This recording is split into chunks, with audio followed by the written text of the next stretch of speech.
with us. From the obscure to the well-known, Alan has traveled the world in pursuit of truth, esoteric knowledge, and ancient wisdom.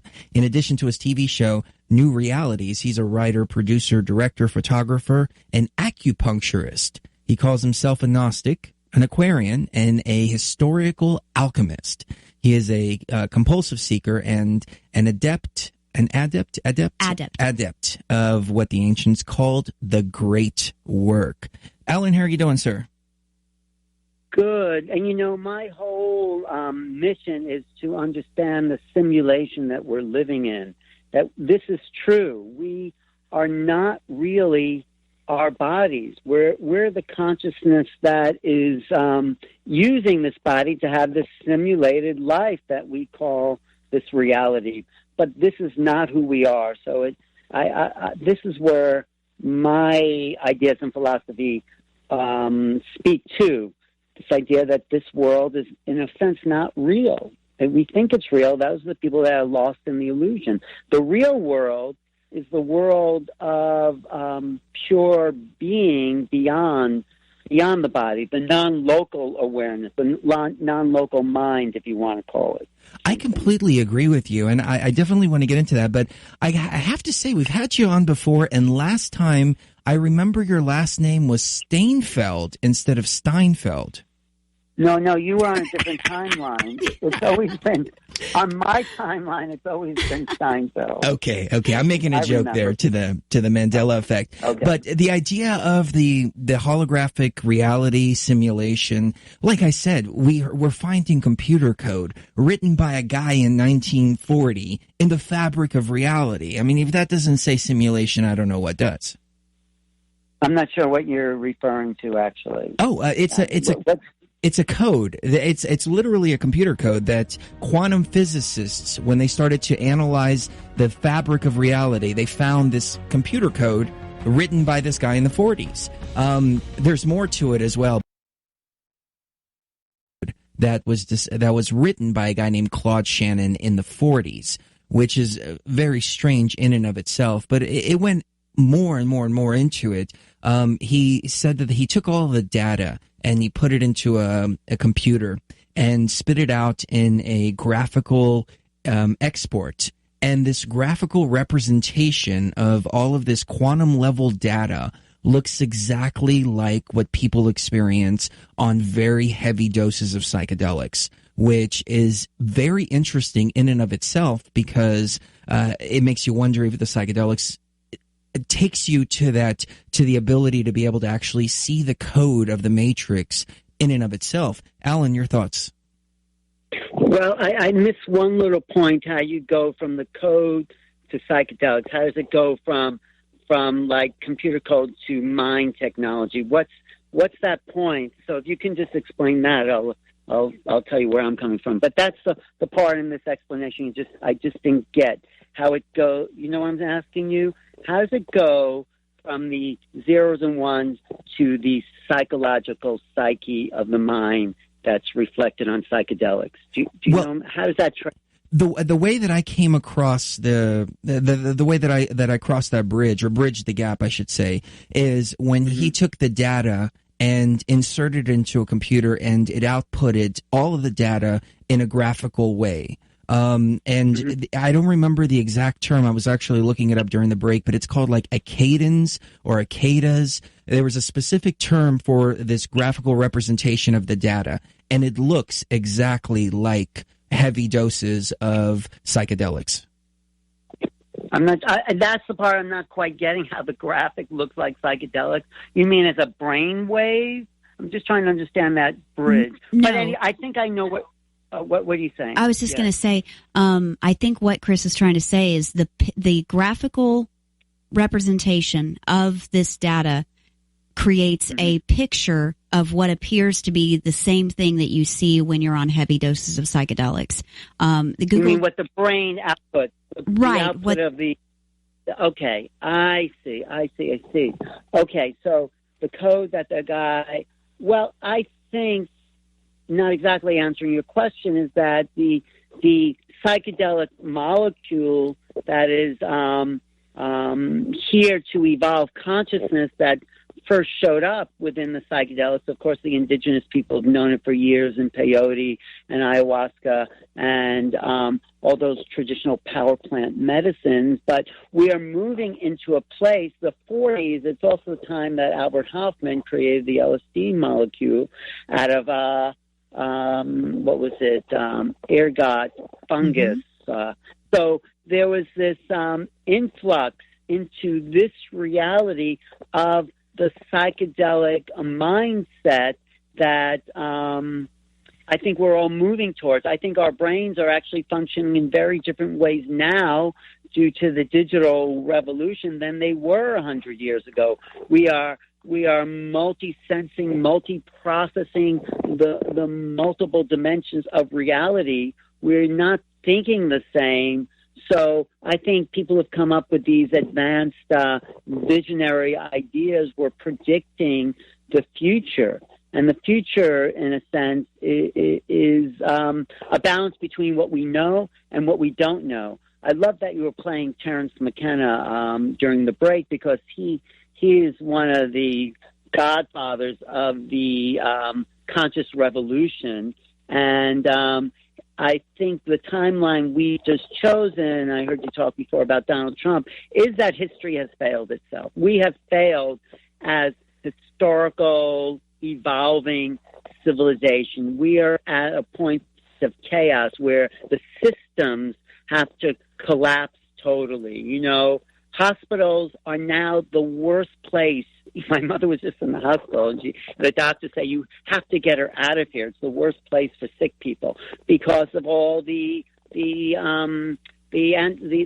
bacteria that is now resistant to antibiotics." It's like we've created these monster institutions, and I think Donald Trump is a wrecking ball. He's a builder, and he's going to, not consciously, but the end of history as we know it seems to be upon it, with the face of the person who's so out of touch. Of course, he says there's no climate change. There's this corporate elite, and that represents a place of history having failed, civilization having failed, so we could rebuild from the ashes. You know, when systems get too complex, this is complexity theory, they break down, and they need an underpinning of a new structure in order for them to come to a new place of complexity. If they don't have that underlying structure, they'll just collapse. But the systems that do have some organic, inbuilt, underlying harmony can rebuild at a next level of complexity. And this is where we're at now. We're at more than ever, we are at a crossroads of history. Will it totally self-destruct with Donald Trump, or will there be a revolution of consciousness where all the junk will be exposed, all the nonsense, all the flaws in the system? And I think this is the reason someone like Trump is coming forward, to expose the system, not consciously, of course, but to expose in a way that makes it obvious to anyone that this is not working. It's not working the way it was originally designed. You know, cops were supposed to protect us. Now they're killing us. I'm not saying all cops, all of it. Religion was supposed to connect you, and religion's in the way of your connection to a deeper source. It's like this on every single level. They are dinosaurs. I mean, Terence, one of my favorite lines of Terence is that culture is not your friend. Culture meaning the mental indoctrination of a way of thinking about fitting in doesn't serve the creative evolutionary being that's here to think in new ways. It stops us. The cultures that we've created to fit into have stopped the creative evolutionary flow. Medicine's one, politics is one. Mm-hmm. So in order for us to become the great beings that we always knew we were, it has to collapse. The whole revolution stand up that's happening at Standing Rock, the whole Lakota resistance to corporate greed is the symbol of our time, of our day. That is the fight on the micro. They are acting out in a symbolic and very real way, of course, the struggle of humanity to survive against the corporate totalitarianism. It's right there. We need to support indigenous ways, indigenous wisdom, because they knew more than all the technological discoveries that we think we've made. And I completely agree with you, Alan. Yes. We're hitting the break. But you're right, Alan. This whole Donald Trump thing seems to be a throwback, moving backwards, and it's a remnant, in my opinion, or a byproduct of the system collapsing. And so many people are running around trying to hold on to it. Oh, the economy's going to collapse. Oh, we need to create more jobs. We're losing our workforce. But what if we can move beyond that? I was watching an interview with Peter Joseph, the creator of Zeitgeist, and he said something that really stuck out, and that really I took it to heart. He said, why are we trying to create jobs? We should be trying to eliminate jobs. We should be figuring out how we're going to get robots to do these menial jobs, so we as humans, as consciousness, I'm extrapolating a little bit on what he said now, but we as a consciousness can progress, and we can move forward, and we can do what we truly meant to do, which is to create and to love and to enjoy life instead of slaving away our entire lives. Your thoughts? Well, yeah, there's a famous Buckminster Fuller quote about we didn't come here to work. We didn't come here to slave at being somebody else's producer. We're here to be the creative beings that we incarnated to be. And working is an enslavement to a corporate culture that's now out of date. We are the creative beings that we incarnated to be through this simulation. We did not come here. I think I found this quote. I think this is it. From Buckminster Fuller. You know who Buckminster Fuller is? He says, we have to do away with the absolute specious notion that everyone has to earn a living. It is, in fact, today that 1 in 10,000 of us can make a technological breakthrough capable of supporting all the rest. The youth today are absolutely right, of course he was saying this in the 60s, in recognizing this nonsense of earning a living. We keep inventing jobs because of this false idea that everyone has to be employed at some kind of drudgery because of some Darwinian theory that we have to justify ourselves for existence. That we need. So we have inspectors of inspectors and people making instruments for inspectors to inspect inspectors. The true business of people should be, and this is my term, creativity, to be the creative ongoing force. He says to go back to school and think and learn and think think about things before someone came along and told us that we are here to earn a living. We're not living in the ideal society is a given. We're here to be creative beings. We're not here for drudgery. There's this movement about giving everybody enough money to live, supporting society. And the people who want to work, it's radical, I know, will work, and the ones that don't will create art, because art involves consciousness.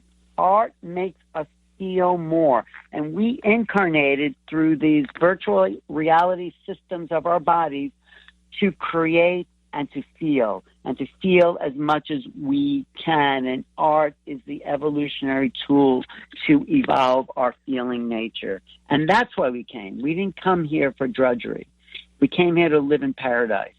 That's idealistic, I know, because we've only had the opposite, but that's our true nature. That's what I feel. What do you think of that? Oh, I completely agree with you. And if we don't start proposing these ideas now and getting people to think about it, our children, our grandchildren, even our great-grandchildren are not going to see these realizations if we don't start planting the seeds right now. I talk about anarchy, living without government and governing yourself. And people say, how can that happen? How can that be? Well, we're not quite there yet as a society or as a consciousness now, but we have to start talking about these ideas so we can get there later on in future generations.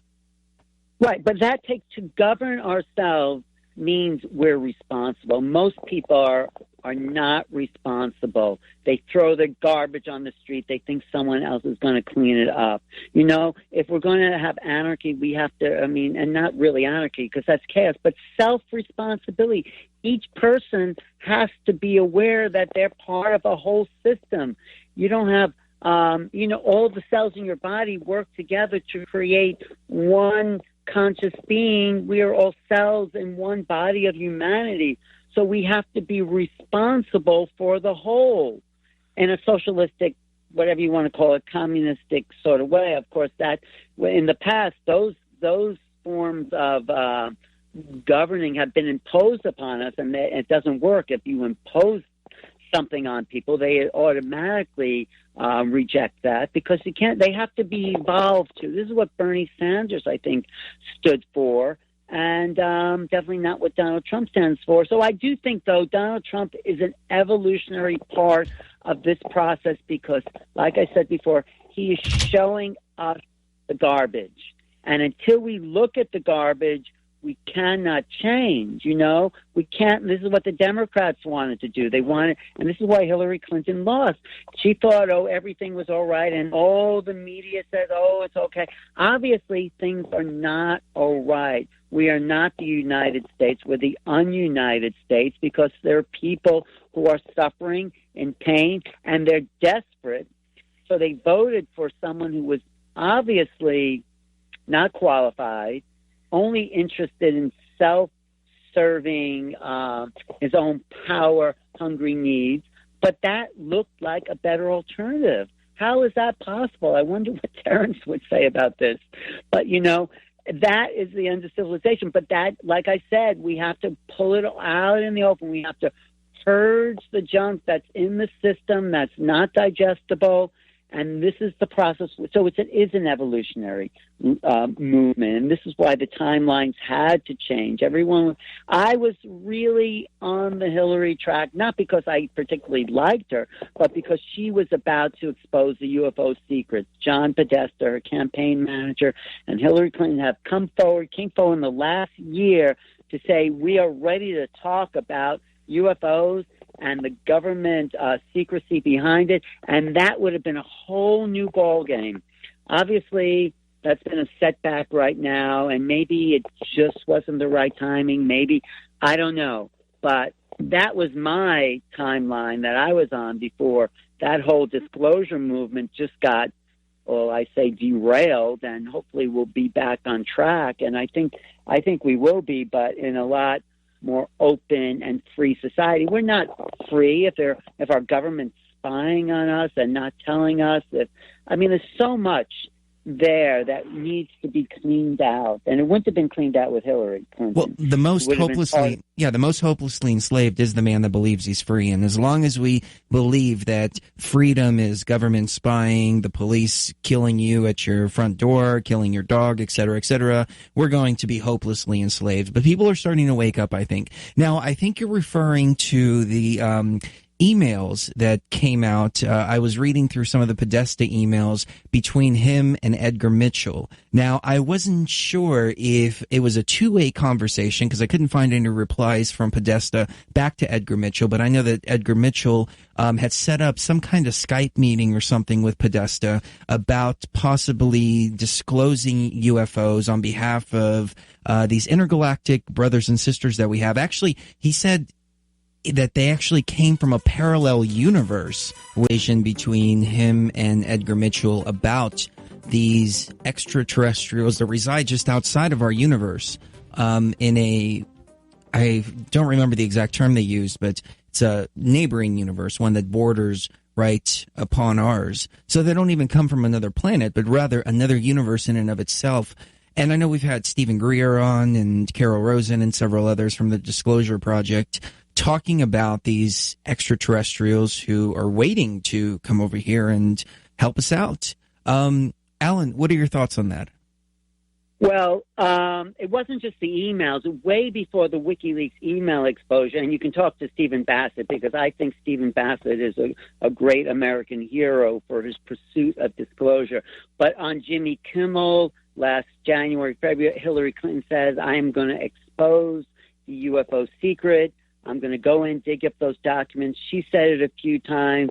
Podesta and some newscasts said it a few times. So long before the WikiLeaks, and Stephen Bassett could lay out the whole kind of scenario that's just gotten derailed because of the failure of the Clinton campaign. But and that's one avenue. But I think what it comes down to, when you listen to that clip you played, do we want peace or do we want continuing war? I mean, is that a choice? Or is that a sane choice for sane? Is that even a choice? Who would choose to have war over peace? You know, it only people who are making money, who are obsessed, who are possessed by a greed that is inhuman would want that. So these extraterrestrials are here really to help us wake up to our own humanness. It's a little ironic. And I think we have to start to be human. We have to start to have compassion. We have to start to have love. And we need to go beyond the petty wars of this plane. We need to know we're part of something bigger. So my work has been more about the change of perception. How do we access more of our brain power? How do we tap into the unknown? How do we reach beyond our limitations to do things like remote viewing, out-of-body travel, to use the body as a basis for the extension of consciousness? This is what I'm really excited about, and this is what we're making progress in as all the other stuff starts to collapse. What will remain is the technology of consciousness. And this is the evolutionary factor we're moving into. That's why these ETs, yes, some are from other planets, some are intergalactic, some are higher dimensions, other universes, but it all comes down to consciousness. It all comes down to the fact, like we said in the very beginning of the program, that this is a simulated reality and that who we really are is the non-local consciousness that has access to the totality. Once we break out of the cultural conditioning that we've been programmed to, once we understand that we're not limited by imposed thought, genius starts to evolve in all of us. We start to access the great thoughts that are coming to us, that we are no longer blocking the geniuses. We're all geniuses when we start to fully operate our brains the way they're supposed to be operated, not to learn, memorize facts, but to create with the inner technologies. We are being fed all the time a creative impulse from, I call it the supreme imagination. This is what the Aborigines, this is what the indigenous wisdom has to do. That's why it's so important. They interface with the dream time, with the ongoing flow of cosmic thought as it's evolving through us, and we're here to access more of that reality. We're here to transcend the limited material world. The Toltecs say it's the time of the sixth sun, the time of the Nagual. This is the end of times as we know it, but it's the end of one level, and we are about to leap into the next level as more people start to wake up to this higher reality. And that's what the ETs are here for. That's what it's all here. But we have to start to think differently. We have to start to think non-linear, beyond time and space. This is what Arrival was trying to show us, a new ET movie that came out. It's not so much an ET movie as it is a time movie. It's about bridging the time-space dimension, and we are capable of doing it when we stop thinking in linear terms. And we've been psychology has done us a disservice. Of course, it's helped a lot of people, but it says if you think outside the system, you're crazy. No, you're not crazy. You're accessing the realities that bring in a higher thought form of consciousness. That's what's really happening when you transcend the old psychologies. You have to trust your own crazy wisdom, and then we will evolve collectively into a new place. And that's what's being broken down, the old systems, the old linear realities, so we can become the multidimensional beings we always were. Does that make sense? It makes perfect sense. I think that the ETs, though, are talking to the wrong people when it comes down to it. In the remake of The Day the Earth Stood Still, or sequel, it was more of a continuation than anything else. Keanu Reeves said, "Take me to your leader," and they tried to take him to government, and then she said, no, let me take you to our real leaders, or thinkers, or scientists, or philosophers. Mathematicians. That's who the extraterrestrials... Artists. Yes, that's who they should be meeting with. Well, that is actually, to tell you the truth, that is who they're meeting with in a conscious way, as a kind of channeling, as a download. Look at Grant Cameron's website. He's a great UFO researcher. He says the download is this creative download that songwriters and artists go through is the ET communication. It's what's waking us up. Those are the beings, whether they know it or not, that are talking to the extraterrestrial consciousness. That's why channeling is becoming a phenomenon, because that's how we're accessing information that's off the grid of technology. This is a higher technology that's coming to us. So we have to look to the artists, to the musicians, to the dancers, to the poets, to the to anyone that thinking in a new way, thinking in a way that is yet to be quantified, put into a box. That's what I'm saying. We're talking about Donald Trump, and I looked up this great Dylan Thomas poem. Do not go gently into that good night. Do you know that poem? Oh, yes, yes. Yeah, rage against the dying of the light. Yep. That's it. It may be the dying of the light. We may be going through the dark night of our collective soul, but out the other side is a future we have yet to imagine. And this is what I ask the audience to do. Start to imagine the best future that you can possibly go for. This is what's going to plant the thought forms of possibility. It's not fantasy. It is creating the realities that are on the other side of the collapsing civilization. This is what will start to build the underlying structure to create the new realities, the new thought forms of possibility. I mean, we have to take hold of what's actually happening, and we have to hold the vision of what's possible for human beings.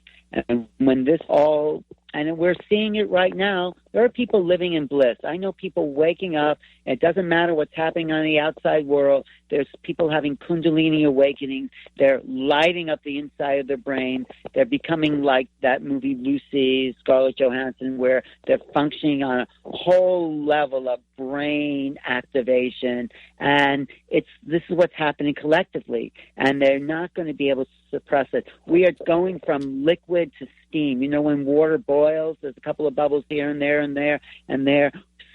We're all transforming. This will be the meeting with the extraterrestrial intelligence, because they're waiting for us to wake up. They're not going to do it for us, but some people are having these spontaneous awakenings, and I think more and more people are going to have it. We're seeing the density, the dross, drop away, and when that dross drops away, what's left is that pure, good, clean essence.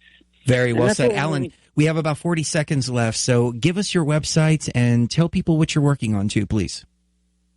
Well, it's these kind of visionary moments I'm working on at New Realities, newrealities.com. Also have a YouTube channel, New Realities, on YouTube, and I'm talking to leading edge thinkers. I'm talking to people channeling extraterrestrials, like people like Darryl Anka channeling Bashar, and Gene Ang, and what's his name, that channels the Hathors. You know who I mean? The guy from Washington, great guy, Tom Kenyon. And so people have like vision.